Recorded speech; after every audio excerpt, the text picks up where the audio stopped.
Halo, balik lagi sama gue Yeski dari Telset. Apa kabar kalian semua? Gue harap kalian semua sehat semua ya. Nah, kali ini tim Telset udah ngumpulin pertanyaan-pertanyaan dari netizen mengenai Vivo V27. Mulai dari segala sektornya nih. Nah, langsung aja nih kita jawabin pertanyaan-pertanyaan dari netizen.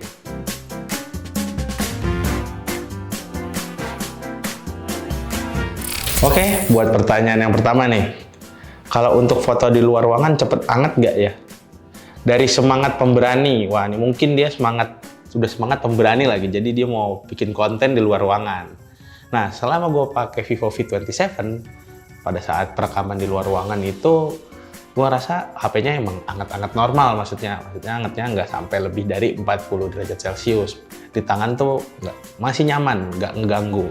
Itu pun pada saat gue ngerekam video sekitaran 15 menit, misalkan kayak di gigs gitu ya, di gigs musik. Nah, itu 15 menit gue rasa HP-nya masih anget-anget aman lah, nggak sampai yang setrikaan kayak gitu. Jadi buat semangat pemberani nih, kalau mau bikin konten di luar ruangan, gue rasa masih oke buat pakai Vivo V27.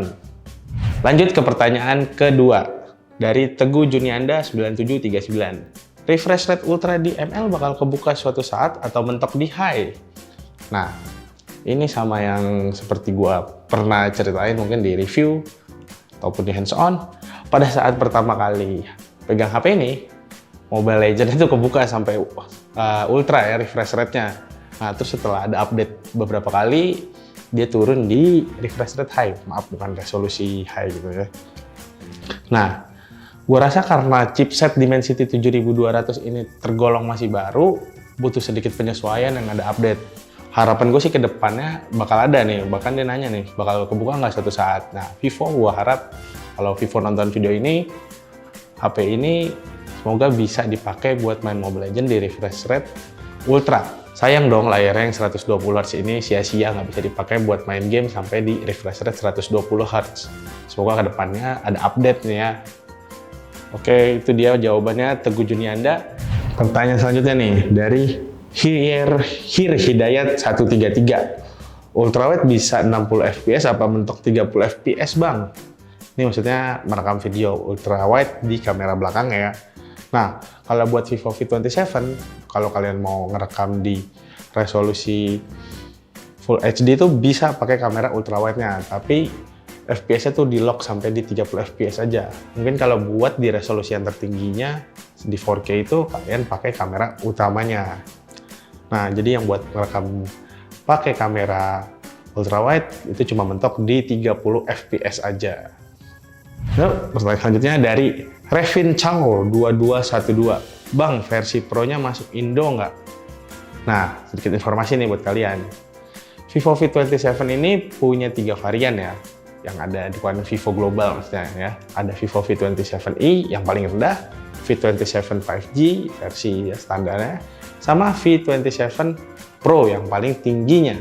Buat V27 series di Indonesia yang masuk itu cuma V27i sama V27 standar yang kayak gini, atau V27 5G sayangnya. Jadi intinya V27 Pro itu nggak masuk di Indonesia. Itu jawabannya buat Trevin Kau 2212.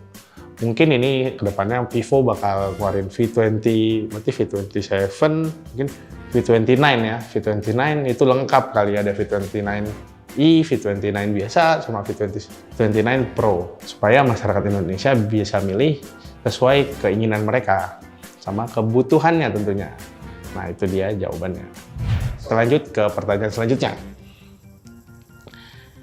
Ini dari, waduh namanya nih agak ribet nih. Exo Hydrax Gaming, namanya gaming tapi dia nanya kamera ya. Kamera depannya bisa pakai stabilizer nggak sih? Atau cuma kamera belakang aja yang bisa pakai stabilizer? Jawabannya, kameranya ada stabilizer nggak kamera depannya? Nggak ada, jadi stabilizernya itu cuma ada di kamera belakangnya. Buat ngaktifinnya juga gampang. Kalian tinggal buka kamera, kalau misalnya pakai kamera belakangnya nih. Di bagian kanan atas itu kan ada logo setting, nah di situ ada stabilization. Nah, kalau buat di kamera depannya pas dicek, kita buka setting, nggak ada pilihan buat stabilization, jadi tandanya itu tidak ada. Cuma pas gue pakai, misalkan posisi tangan gue agak geter gitu ya, tapi nggak terlalu shaky parah gitu ya HP-nya. Mungkin itu processing dari software Vivo V27 5G. Jadi HP ini menurut gue masih oke banget buat diandelin kamera depannya buat kalian bikin konten ataupun ngerekam keseharian kalian buat dokumentasi seperti itu. Oke, itu jawabannya buat Exohydrox Gaming 4299. Dari Nathan Kids, proteksi layar udah GG apa belum V27 5G ini?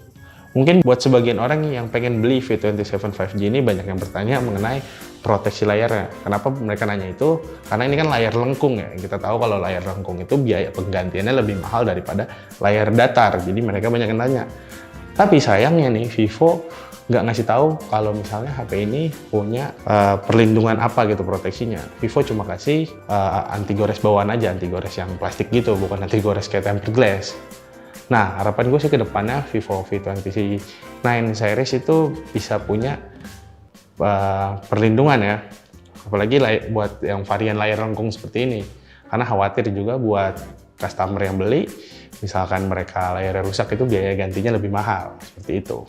Jadi buat Nathan Kids, proteksi layar di Vivo V27 5G ini belum ada sayangnya. Semoga di seri selanjutnya ada ya. Oke, itu dia jawabannya mengenai proteksi layar. Kita lanjut lagi ke pertanyaan yang terakhir nih, dari Muhammad Hafiz 2788. Ada always on display-nya nggak? Ada. Jadi Vivo V27 5G ini punya always on display. Cara ngaktifinnya itu gampang banget. Kalian tinggal buka lock screen and wallpaper, di situ juga ada ditulis ada always on display. Nah, di lock screen and wallpaper kalian tinggal buka always on display. Terus juga tinggal pilih, misalkan off screen style-nya mau kayak gimana, bisa disesuaikan sesuai keinginan kalian. Nah, itu dia buat pertanyaan terakhir dari Muhammad Hafiz 2788. Jadi Vivo V27 5G ini punya always on display. Well, tadi gue udah jawabin pertanyaan-pertanyaan dari netizen mengenai Vivo V27 5G. Semoga rasa penasaran kalian bisa terjawab dengan cara nonton video ini. Terima kasih buat yang udah nonton. Gue Yazky dari Telset, pamit. Sampai jumpa lagi di video-video berikutnya.